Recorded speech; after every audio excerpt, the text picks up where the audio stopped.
खुलुमबाय BTR news चेनेलाव गासैखौबो बरायबाय। आंनि चेनेलखौ साबस्क्राइब खालायाखैबा साबस्क्राइब खालायदो आरो बे खाथिनि बेल आइकन बेलखौबो थुनानै होदो जाहाथे गोदान भिडिअ होबानो सिगांग्रो नटिफिकेसन सहैनो हायो। मैया गसाइगाव बियाबनिफ्राय गोबां बिएसयु आरो बिपिएफनि दैदेनगिरिफोरा इउपिपिएलआव हाबफैबाय।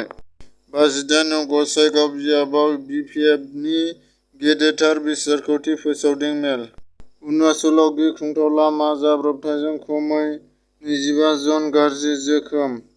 28 गसाइगाव बिधान सभा बियाबाव इउपिपिएल बिजेपि दोलोनि जिरन बसुमतारीखौ देरहासार जानांगौनि थाखाय आइजोफोरनि गेदेरथार रेलि खालायदों। पुरानि पिरगाव जनता संघर्ष आफादआ जोलुर बादायलायनाय हाबाफारि लादों। बारग' एनडिएबि आरनि सोद्रोमाफोरा इउपिपिएल आरो बिजेपि बिजाथिखौ मदद होनायजों खौरां मेल खालायदों। बारग' एनडिएबिनि गोबां दैदेनगिरि बिथांमोना इउपिपिएल दोलोखौ मदद होनाय जासिगोन होननानै इउपिपिएलआव ज' जानानै खामानि मावसिगोन होननानै खौरांगिरिफोरनि गेजेराव फोरमायथिनानै होयो।